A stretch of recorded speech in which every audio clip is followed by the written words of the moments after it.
Assalamualaikum warahmatullahi wabarakatuh. Perkenalkan, saya Mela Maulani. Di sini saya akan menjelaskan mengenai strategi operasi global.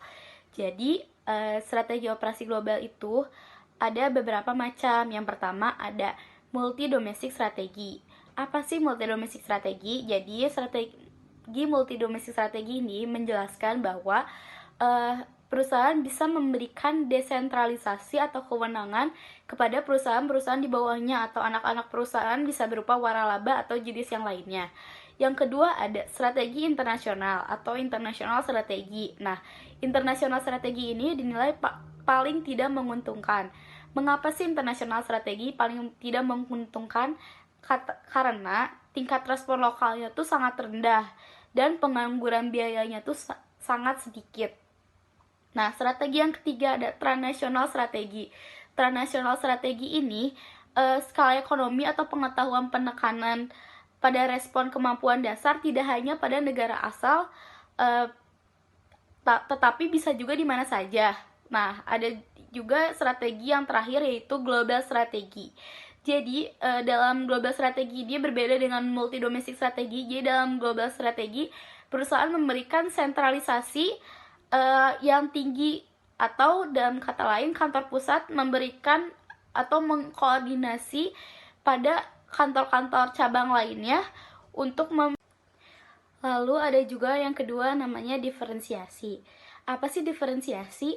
Kalau misalnya orang-orang dengar kan kata different itu dari kata berbeda gitu dalam bahasa Indonesianya.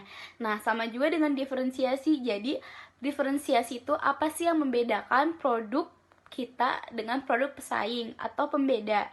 Jadi, diferensiasi ini dapat diciptakan pada suatu produk baik fisik maupun atribut produk dihasilkan dan berpengaruh pada nilai tambah suatu produk tersebut. Nah, yang selanjutnya adalah strategi fokus. Apa sih strategi fokus ini? Jadi strategi fokus ini bisa digunakan untuk membangun keunggulan bersaing dalam satu segmen yang sempit. Nah, strategi ini ditujukan untuk melayani kebutuhan konsumen yang jumlahnya relatif kecil, atau bisa juga disebut niche market, atau kita mengambil beberapa bagian dari yang ada di pasar untuk dijadikan segmen kita dan menjadi fokus kita. Selanjutnya ada strategi kepemimpinan biaya.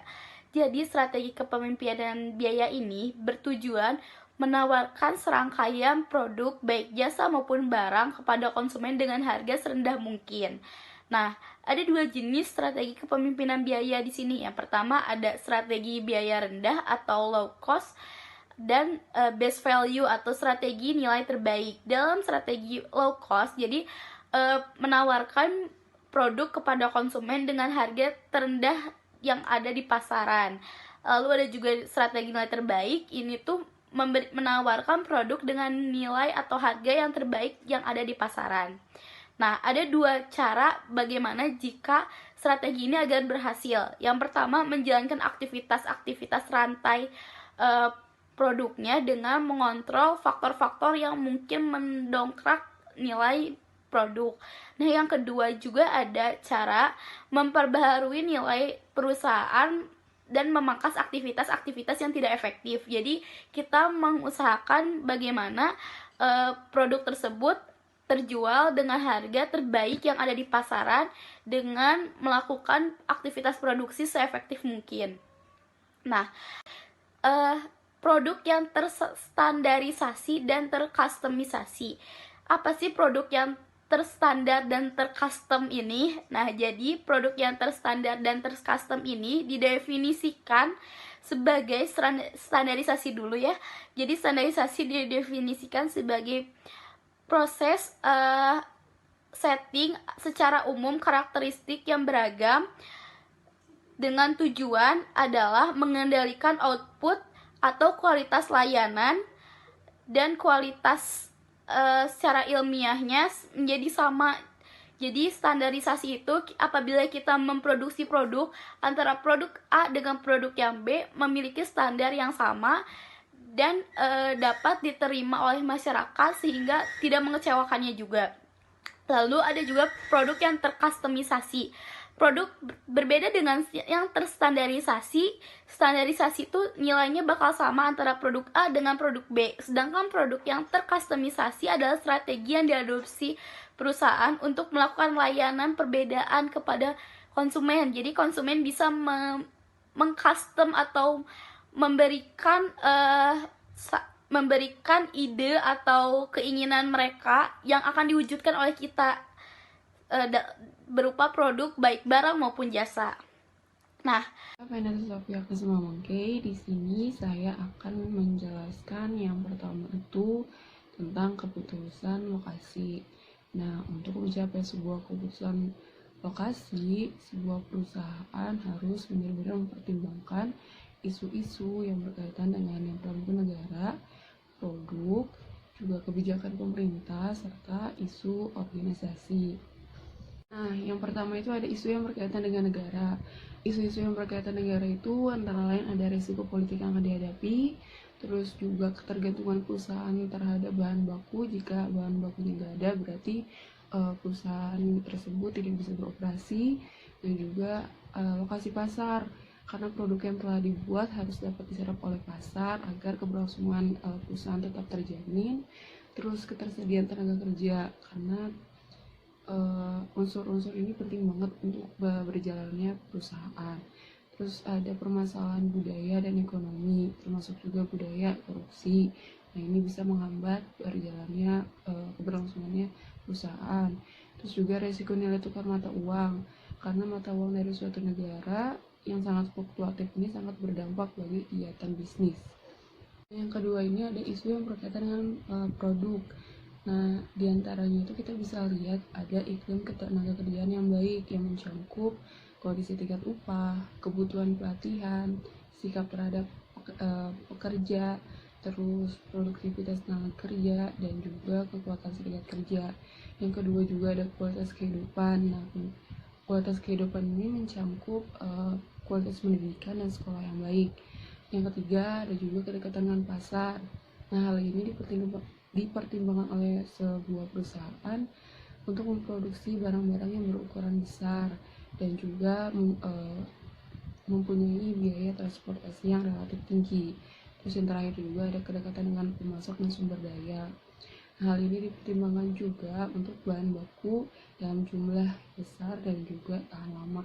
Tiga itu ada isu yang berkaitan dengan kebijakan pemerintah. Nah, isu kebijakan pemerintah ini sangat memainkan peran penting banget karena dalam keputusan tentang lokasi meliputi stabilitas politik, terus ada juga kebijakan perdagangan nasional, insentif pengembangan ekonomi, dan juga keberadaan zona perdagangan asing. Nah, yang keempat itu isu yang berkaitan dengan organisasi. Isu yang berkaitan dengan organisasi ini sangat mempengaruhi sebuah keputusan lokasi. Nah, dalam hal ini pemakaian strategi dalam harga, terus juga persediaan perusahaan dan biaya penyimpanan. Selanjutnya itu ada manajemen logistik. Apa itu manajemen logistik? Jadi manajemen logistik itu yang mengatur bahan baku, suku cadang, pasokan, dan sumber daya yang lain dari perusahaan ke pelanggan. Selanjutnya itu ada aliran bahan baku. Kita bisa lihat di sini ada 3 alur. Yang pertama itu jarak pengiriman. Sebuah perusahaan harus mempertimbangkan jarak pengiriman agar memilih alat transportasi mana yang akan dipakai. Terus yang kedua juga jumlah alat transportasi yang bisa dipakai. Misalnya kalau di dalam negeri bisa memakai 1 atau 2. Terus kalau di luar negeri bisa lebih dari 2. Terus yang ketiga ada konteks pengaturan manajemen bahan baku internasional yang jauh lebih kompleks. Hampir semua negara mengatur banyak aspek sistem transportasi internal.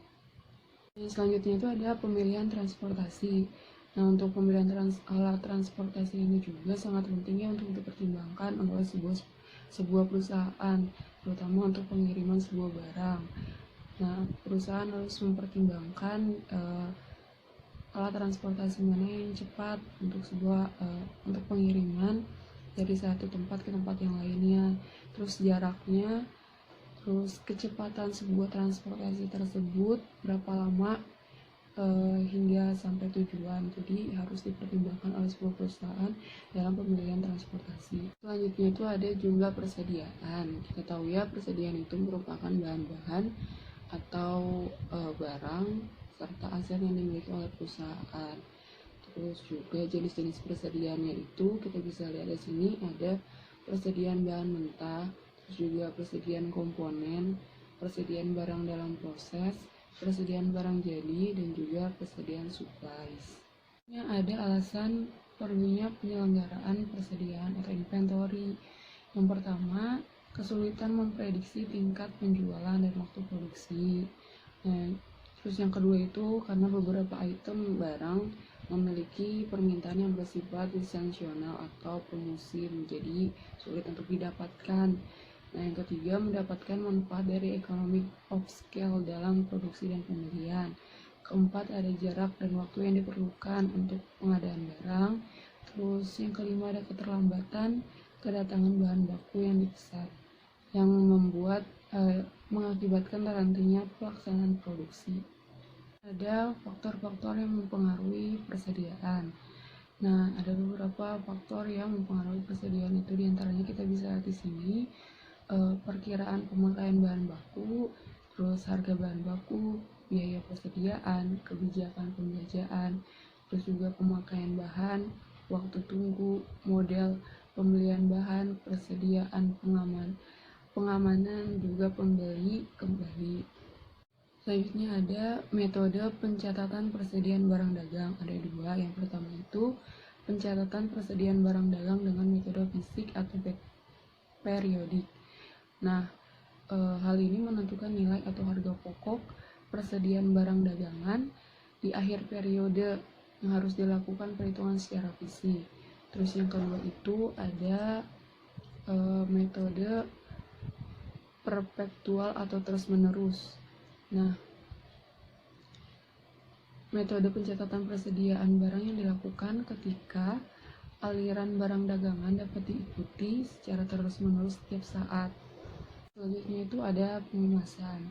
Nah, dalam menentukan kebijakan dalam pengemasan ini, suatu produsen harus memperhatikan etika dalam pemasaran. Jadi ketika mereka membuat suatu kemasan harus bisa dipertanggungjawabkan kepada konsumen. Nah, misalnya dalam membuat kemasan yang dapat didaur ulang atau kemasan yang dapat dipakai kembali sehingga tidak merusak lingkungan sekitar. Terus juga di dalam kemasan produsen harus mencantumkan tanggal kadaluarsanya, jadi tidak merugikan konsumen yang membeli. Nah, sekian dari saya, terima kasih. Perkenalkan, nama saya Cindy Tribarori akan menjelaskan mengenai studi kasus Toyota Motor Company. Yang pertama ada profil perusahaan. Toyota Motor Company didirikan pada tahun 1937.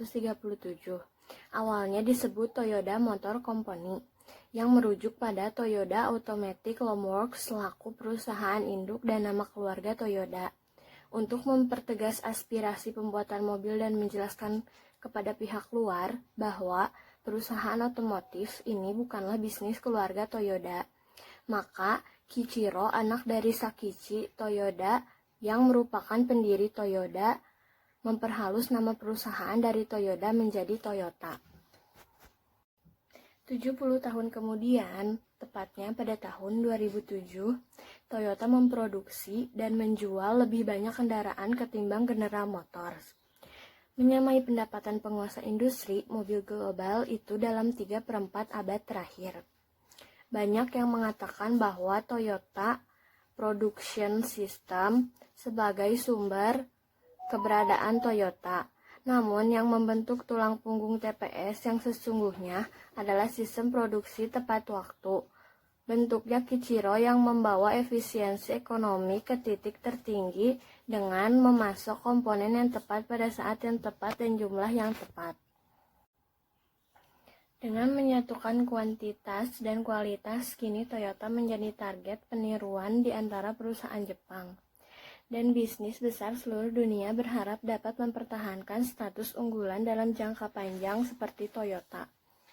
Lee Kun-hee, chairman Samsung Electronics, perusahaan terbesar Korea dan pemain dominan di pasar global untuk semikonduktor, ponsel, dan sebagainya, pernah bertanya kepada Hiroshi Okuda, saat itu chairman Toyota, tentang resep kemakmuran jangka panjang. Jawaban Okuda sangat jelas, misi perusahaan di dalam masyarakat adalah memberikan kontribusi. Jika tujuan sebuah perusahaan dibuat untuk menyamai kepentingan nasional, maka perusahaan itu menjamin pertumbuhannya. Selanjutnya yaitu strategi operasi global, yaitu diferensiasi kepemimpinan, biaya, dan fokus. Salah satu perusahaan yang menerapkan strategi diferensiasi adalah PT Toyota Astra Motor.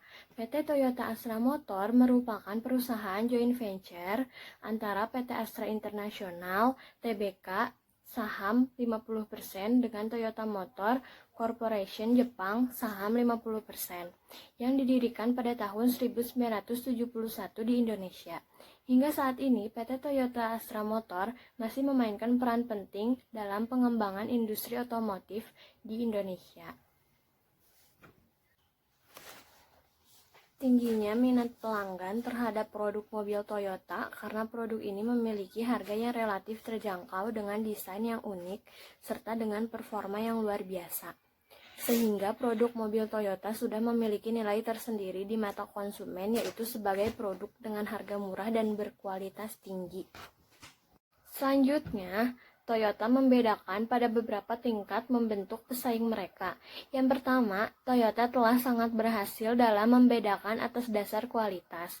Hal ini telah menyebabkan Toyota mampu menciptakan citra merek yang sangat kuat dan salah satu yang membawa pemahaman pada produk yang berkualitas dan tahan lama.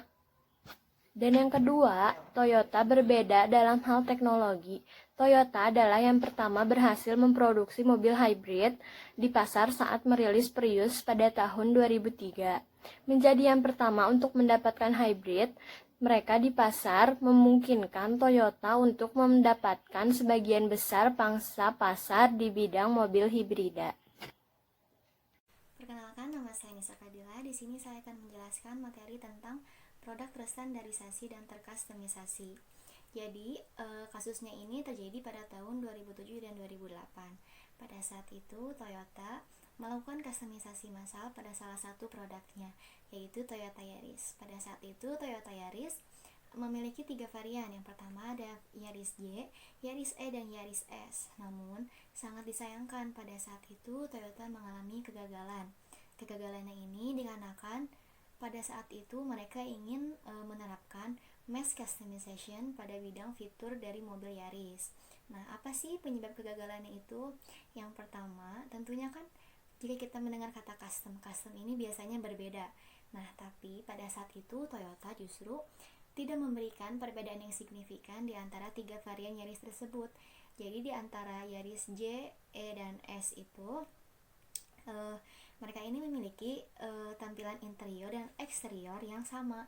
Yang membedakannya itu hanya ada pada segi harganya, sehingga pelanggan merasa kurang puas dengan adanya produk dari Toyota tersebut. Lalu apa sih yang Toyota lakukan untuk menyelesaikan masalah tersebut? Tentunya Toyota menelaah kembali apa saja kebutuhan-kebutuhan untuk persiapan penerapan mass customization. Misalnya memperhatikan dalam segi manufaktur, manajemen rantai pasok, teknologi, dan jaringan komputer juga itu sangat penting untuk penerapan mass customization.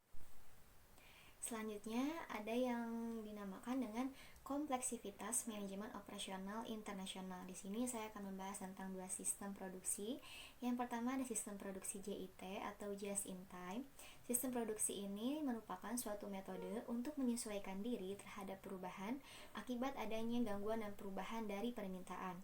Dengan cara di sini itu dapat membuat semua proses ini menjadi menghasilkan produk yang diperlukan dalam waktu yang ditentukan dan juga jumlah yang sesuai dengan kebutuhan. Lalu sistem produksi yang kedua ada sistem produksi quality circle.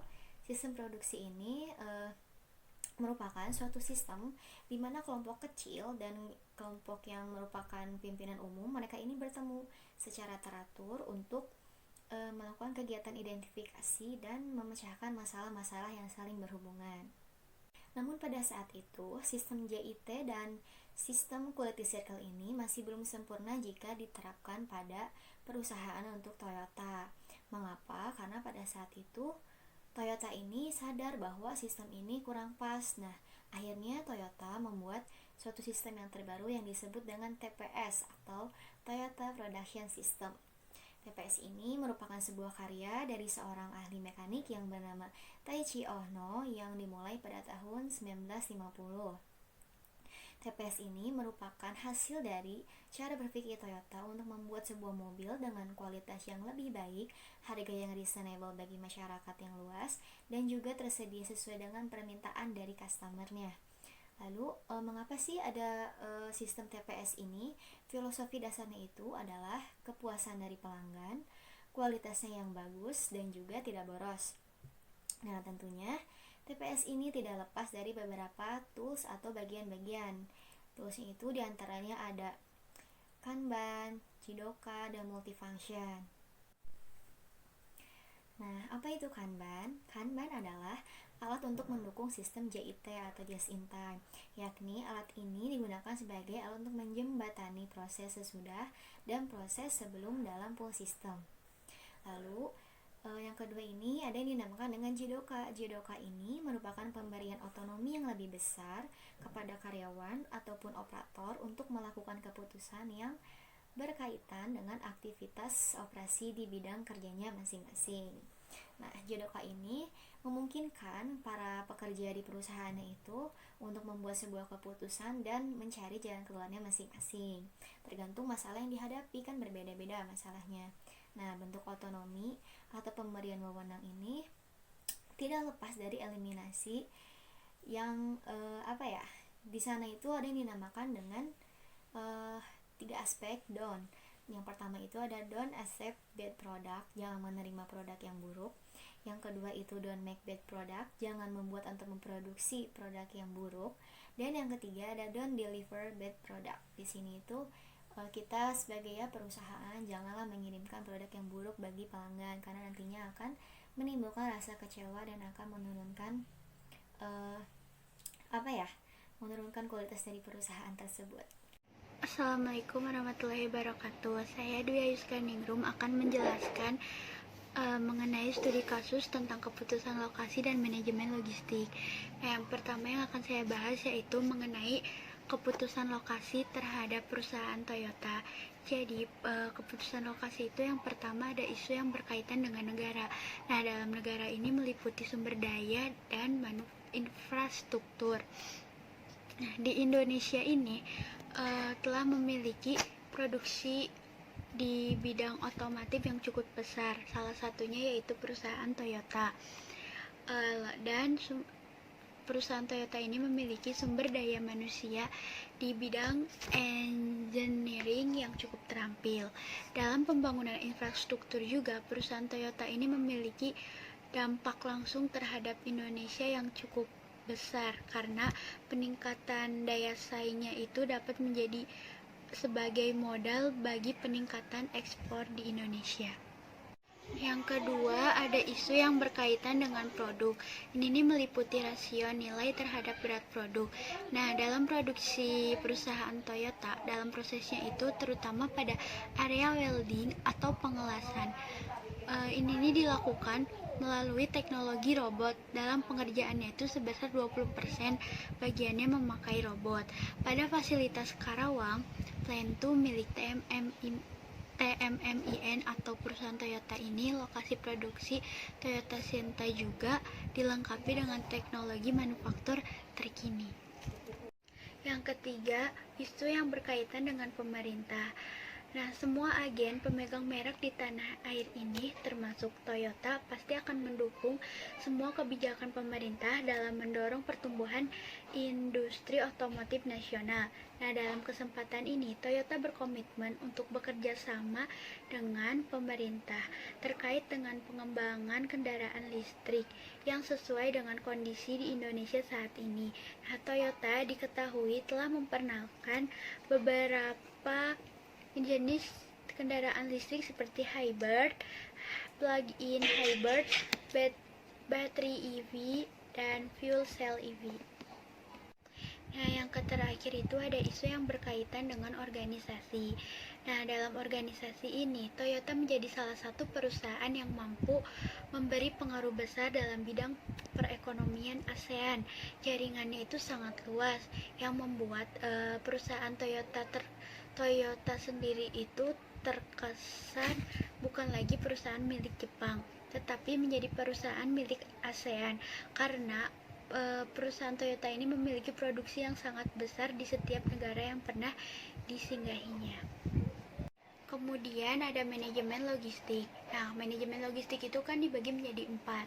Ada aliran bahan baku, ada suku cadang, ada pasokan, dan ada sumber daya. Seperti yang telah dijelaskan di atas, di sini saya akan dikaitkan studi kasus manajemen logistik dengan perusahaan Toyota. Pada aliran bahan baku ini, PT Canda Astri Petrochemical Tbk CAP memasok bahan baku resin polypropylene impact copolymer kepada PT Toyota Motor Manufacturing Indonesia untuk bahan baku pembuatan komponen mobil Toyota Vios dan Yaris.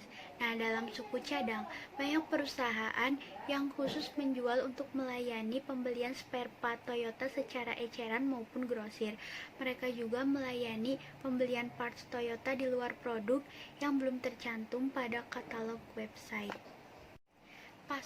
Dalam pasokan, Toyota Production System atau TPS adalah salah satu item di mana Toyota Motor Co. menugaskan pemasok.